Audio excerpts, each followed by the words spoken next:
Hello and welcome to another episode of WolfeSound podcast. Today's topic is intention setting and why it's so critical to your overall success, whether it's personal or professional, and why it's also the most critical aspect for you to reach your objectives. I will also share the difference between intention and objective. So welcome and get comfortable. Let's dive in. An intention is the decision to energetically align with the desired result. So the accuracy of your alignment determines the quality of your result. When a person does anything, they always have a certain why behind what they're doing. That why is your intention. It's the fuel. So there is always a purpose and a motivation to everything that we do. And there's something they want, when there's something they want to achieve, there is always a reason why they want to achieve that thing. An objective is what we want. And the intent is the why behind what we want. So we can therefore say that a person has an intention for doing anything they do, and that intention can be operating on a conscious level or subconscious or both.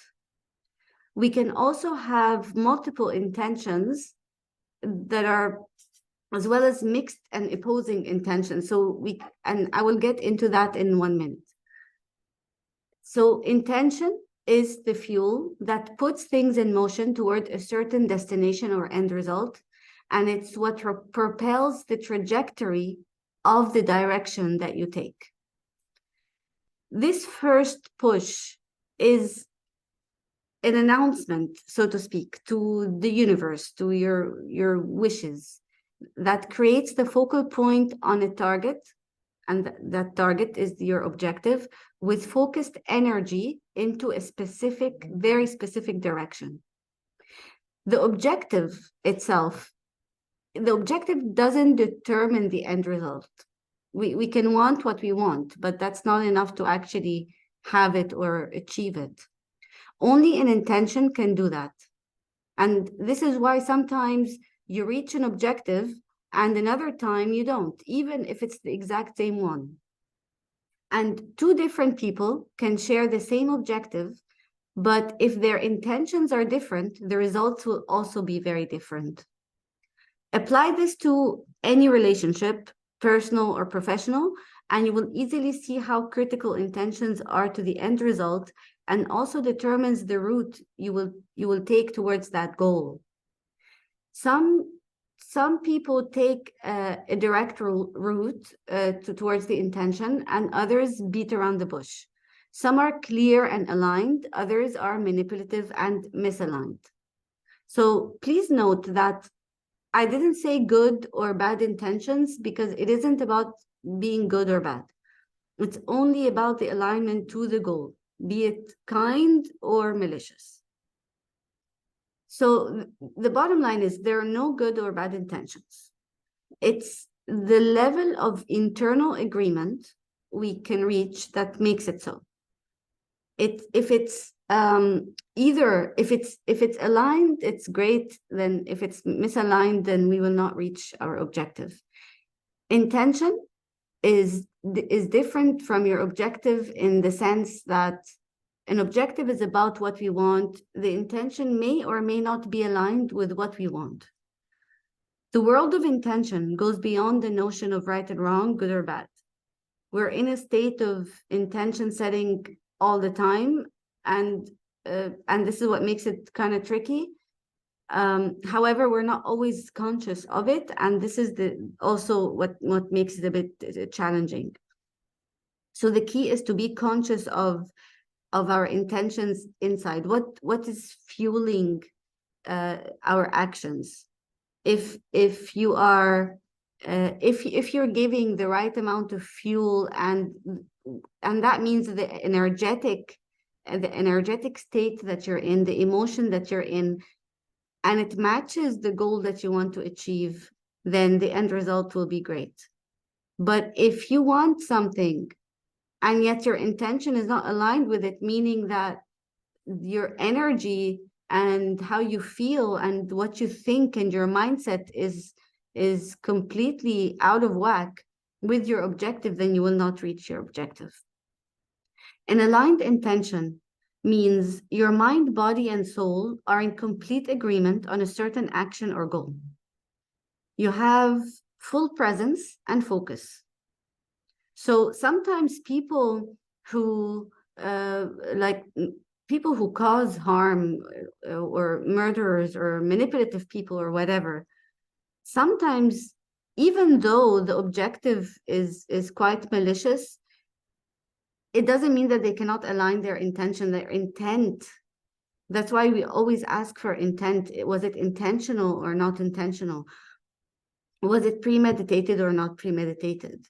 So if they are aligned, they will be successful at reaching their goal, even if the goal is malicious. The mission becomes accomplished. So whether this person did something bad to others or good or positive or whatever, it all depends on the alignment with the intention. A misaligned intention is when you're divided and fragmented. Your mind, body, and soul are at odds with each other, creating this cognitive dissonance. So you may want one thing, but believe that the opposite is true. You might think that it's impossible to have what you want, and therefore it becomes impossible. You can truly want to do something good for someone, let's say, and you offer to clean their house. But because you're misaligned, possibly your mind was elsewhere, you set the house on fire instead. So what you set out to do was good, like the objective was a good thing on the outside, but the end result is very bad because the intention was not aligned with that goal. So every intention sets things in motion in a specific direction. If two people have two opposing intentions, even though their goal is the same, or their apparent goal is the same, let's say, but the way they go about it stems from completely opposing intentions, and they will experience opposing results. The intention influences everything. And what makes it so tricky is that we're not always aware of the intention at play within us. So the goal now is to be mindful of our intentions by setting it in a very clear way, and to check in with it first before we make decisions. Are we energetically aligned with our goal? And why do we really genuinely want what we want?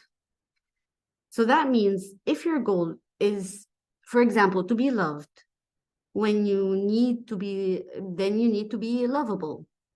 If you try to be loved by attention-seeking and manipulative behaviors, then guess what? You will not reach your goal. You will not be loved. It will not be genuine.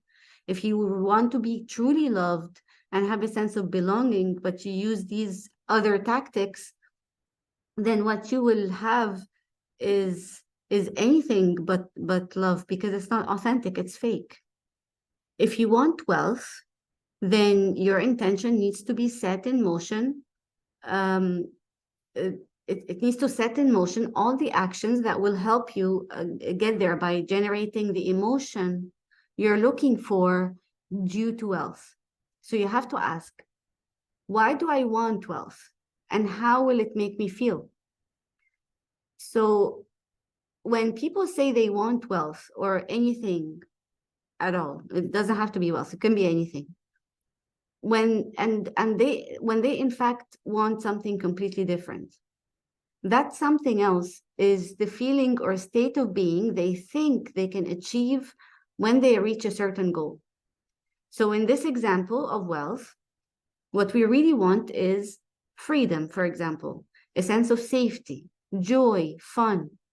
The good news is we can generate these results before we receive what we define as wealth. And this is when wealth will follow. Wealth is the natural wake of your actions, your state of being and emotions.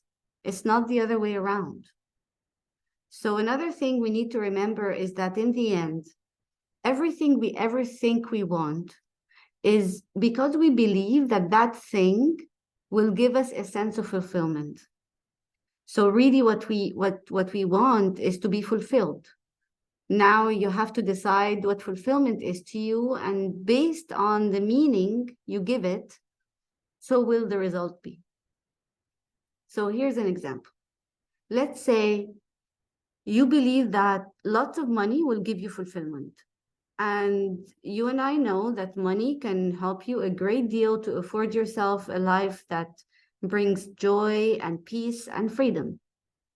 All these things can lead to fulfillment. But if you cannot access that fulfillment without money, rest assured you will not access it with the money either.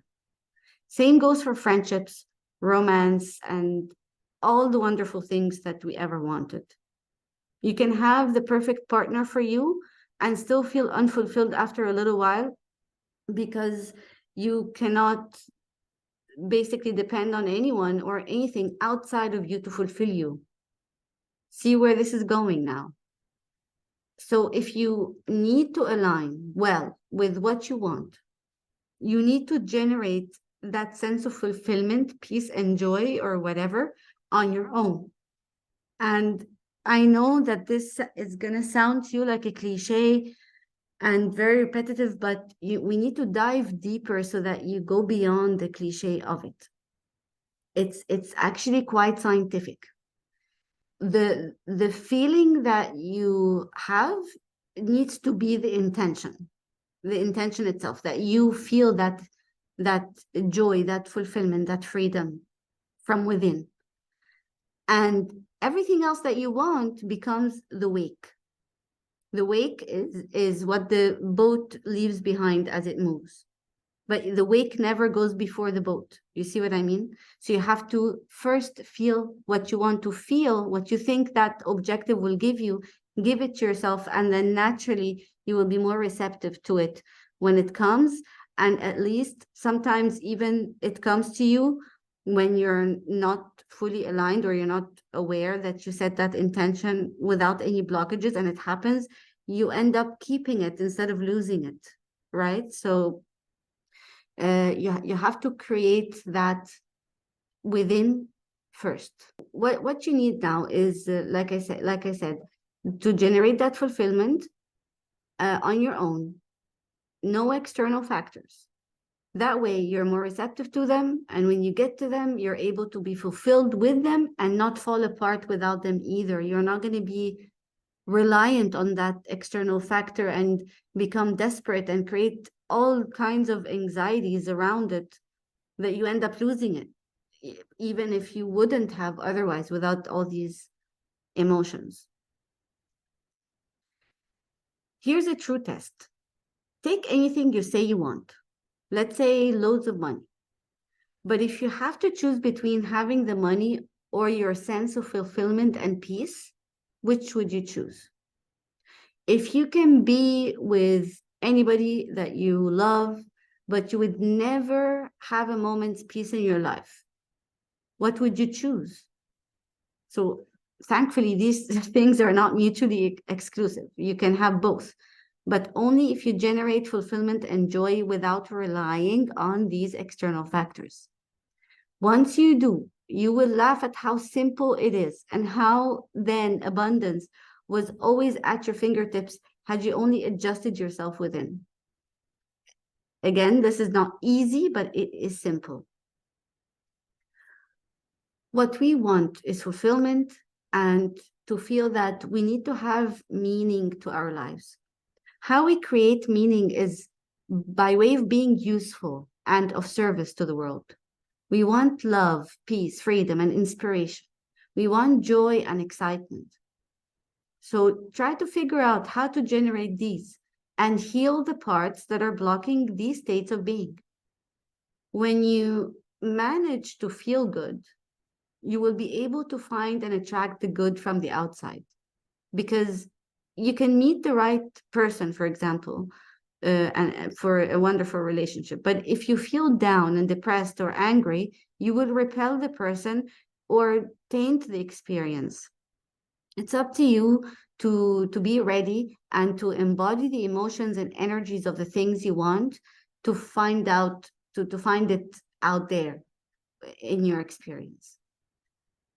Simply put, you need to first create within you the emotion you will feel when you get what you want, so you can actually get it.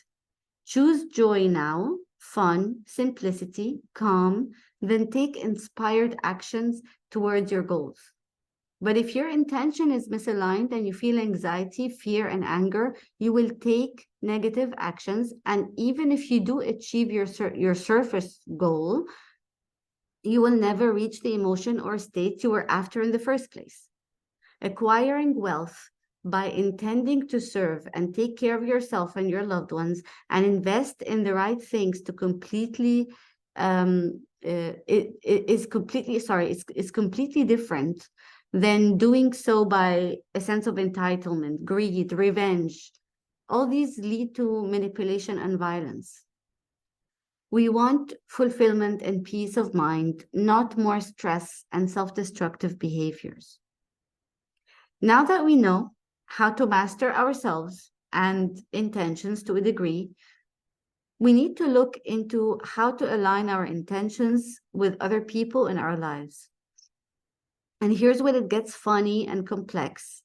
A well-meaning person, for example, who wants to help you, but they're not aligned and end up making it worse for you. The end result is the same as though they were someone who didn't have the objective to help you, because they didn't.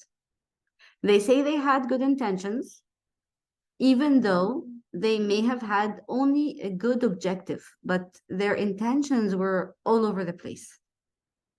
They were not mindful or present or have the proper knowledge to help you. This is largely on us also, the receivers, because we're also responsible for choosing the right people, paths, and resources that we need to utilize in order to receive that help. So likely both parties were not aligned to begin with. You need to be aligned by choosing and seeking the counsel of the right person, for example. You cannot haphazardly go to somebody who has no clue about what you're asking for, and then the person doesn't say, oh, I don't have a clue. No, they're going to offer you something that is completely random and uninformed, and then you're going to take it on, and then the end result is obviously quite bad. Here's another example also that tricks a lot of people, including myself, and it will help us navigate more how different people with conflicting intentions will lead to bad results, and then also vice versa when we are all aligned with the same intentions. Let's say you have a friend who's a giver, who's trying to buy your loyalty and use you, versus a genuine friend who actually does enjoy your connection and appreciates you as a person without strings and shackles. Both people are givers, but they have completely different intentions behind that giving. The first one is clingy and eager to be there even without being asked, which makes them quite overbearing and lacking the emotional intelligence they need in social interactions. They don't read social cues because they're only focused on one thing, what they want to get out of that giving, be it love, attention, company. And because that's actually what they're after, is to buy your friendship or buy your love, it weighs very heavily on you, their target, and it makes the target feel indebted to them. Have you had that feeling when somebody's really, really nice to you, but for some reason you get irritated and annoyed or uncomfortable receiving anything from them, and then they call you ungrateful? It's a vicious cycle. And the reason you feel so irritated and you wonder if you're a bad person for thinking that or feeling this way, or for wanting to get them out of your life, because you don't have a clear evidence that they deserve that from you. But actually your inner being knows that you're being put into debt by this friendship, even though it's very hidden and snake-like. So you feel like more like a hostage to that relationship or friendship. When the target feels unease, and rightfully so, they back away, and the needy giver, instead of recognizing their own doing, they think their target is ungrateful and a toxic friend. When the opposite is actually often true.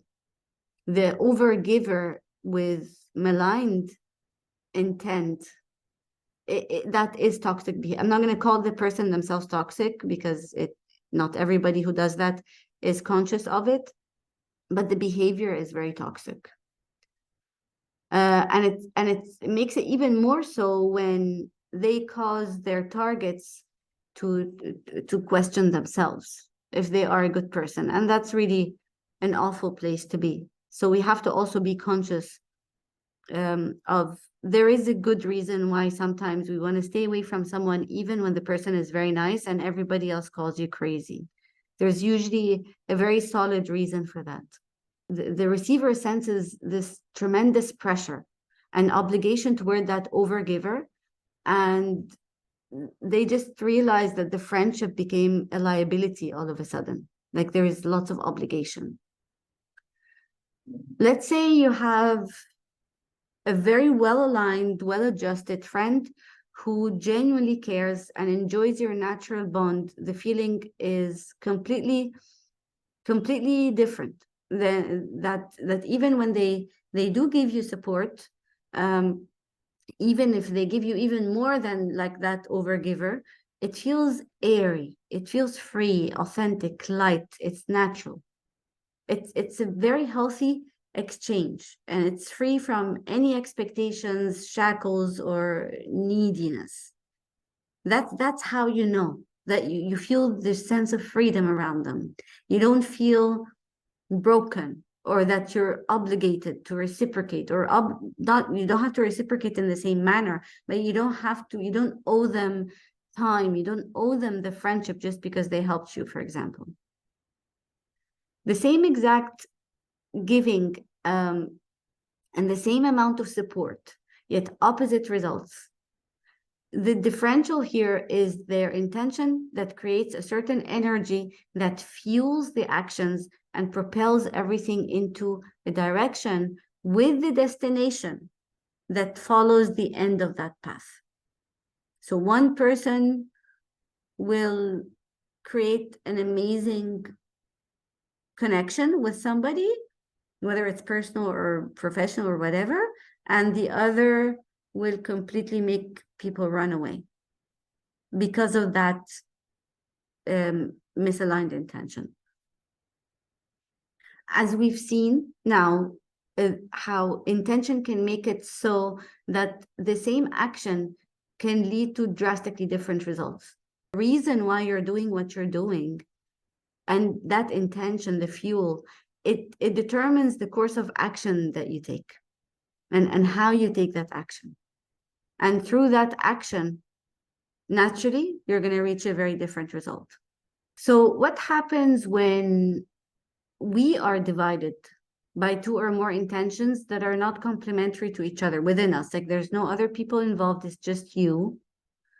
So in one example, let's say you want to succeed as a piano player.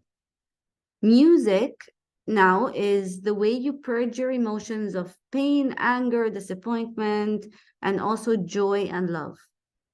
When you're at the piano, you lose yourself into it. That means you lose your ego, your mind. You just like you're one with that piano, and you really, really play with from heart and soul. And this creates magic, and it naturally gets you that recognition and success. Now imagine the same scenario. But the intention is different. The reason you want to succeed as a player is because you are seeking the approval of your parents or your community or friends. You may have been raised in a way that in order to receive love or respect, you need to do well at all times. And otherwise, the love and respect will be removed from you. So you play. While you're a great player, you're still, same example, you're still a great player. Your intention is divided between playing the notes, and your mind is wondering how you look, and being too afraid to make a mistake, and how you will look and what you will lose of love and approval if you mess up. And because you're not present with your playing, you actually do mess up and you miss notes, and the end result is it becomes very poor. Your mind is not there. Even with athletes, with your business, with everything that you're doing, if your mind is scattered, there's no way you can achieve good results if your mind is scattered, if you're out of focus, if you're out of alignment. Imagine, the best example I always like to use is like with actors, because everybody can relate to this as viewers. Imagine like the difference between an actor who pours his heart and soul out through the character, and another whose only intent is to make you look at them and admire them. So they pose and overact, and nothing about them is authentic. When they're upset, they scream too much, they fake cry, they fake laugh. Everything is fake about them because they're only there because they want attention. Same with social media posts. Some people, it screams, just give me attention, versus I'm here because I'm putting something out there that could help you or make you happy. You can sense the difference. One is there to give the characters a voice, if they're embodying a certain character, and a lot of people can be similar or going through something similar like that character, and help inspire and heal others who are watching, while the other actor is only there to eat attention, and it becomes extremely off-putting from the whole project. You cannot watch this person on the screen. Your intention is the most important element in every aspect of your life, because it's the only determining factor of the bottom line. In the end, only the results matter. So you don't want to waste your efforts and live in anxiety when you can live in peace as much as you can control. And when we encounter things that we cannot control, we can at least intend to set intention to respond and deal with them from a place of alignment and patience. So this is not to say that it's easy as it sounds. Again, it's simple, but at least now that you know the way, you can return to it whenever you step out of alignment. Because actually being out of alignment isn't necessarily a bad thing. It's actually, it's a necessary thing to have in life. Just like failure, it's an opportunity for growth and to learn valuable lessons to bring back with us when we step back into alignment. These failures are the reason we get better at intention setting and alignment to success. There's no way to learn anything if we were to be in alignment all the time. It's just not possible, because we cannot achieve anything without its opposite. So I like, for example, I wouldn't have learned how to set boundaries had I not made boundary mistakes all my life, or learned how to appreciate peace had I not gone through some serious turmoil. Don't be hard on yourself when you get out of alignment. Take it as an opportunity to fine-tune by focusing on the lessons and not the mistakes. Or don't beat yourself up. Oh, I can't believe I'm out of alignment. It's completely fine, because this is what tells us where we need to heal and evolve, and how to create healthier relationships with ourselves, others, and our goals. It's also quite important to become aware of the intentions at play. Getting out of alignment and making mistakes are the compass pointing at the underlying holes in our plans. So you gotta question that intent. And you can easily find out the intent based on the end result of your life. If you're trying to make your business succeed and it's not successful, go back to the intention and the alignment. Don't keep banging your head against the wall. Just go back to the source. Are you wanting what you are wanting to feel at peace and be of service? Or are you seeking attention and operating from a place of greed? Greed will lead to more losses and more failures, whereas service brings you more abundance. Acts of service, it bring you more abundance than you ever asked for. The good news is this aspect is fully within your control. When you find it challenging, then move into healing the blockages that make it so, that make it that there is a blockage that needed healing, that is causing that misaligned intention, that is leading to failure or like a poor end result, whether it's in your business or in your life in general. When you go back, you set a goal.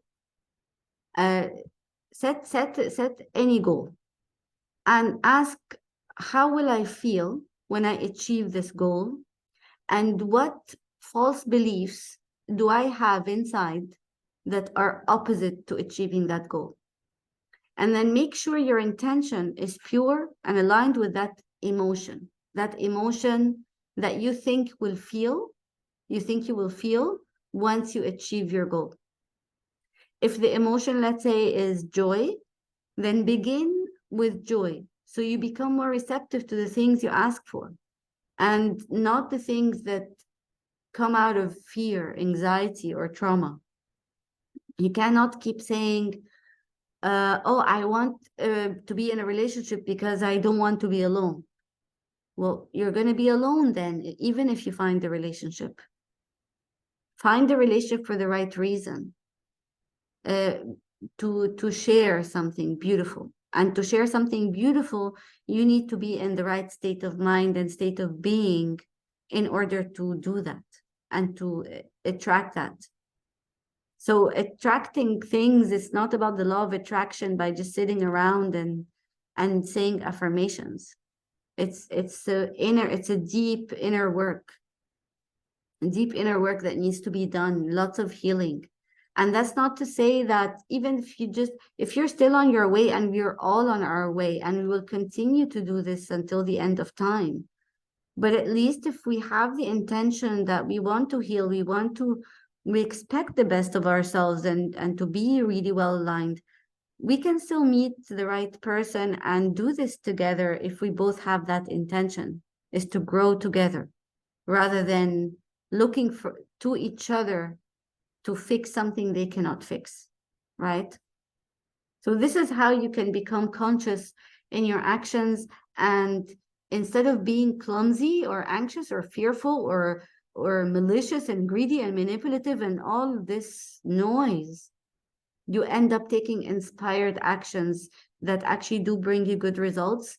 And even when we fall short, it's very important to just be open with each other. People are actually quite receptive and understanding when we're straightforward and aligned and pure, even when things are not going exactly like the way we both want it with each other. And you see this in business all the time. Don't fight and run and try to eat your opponent. Like, just calm down, remove all this anxiety, remove all this stress.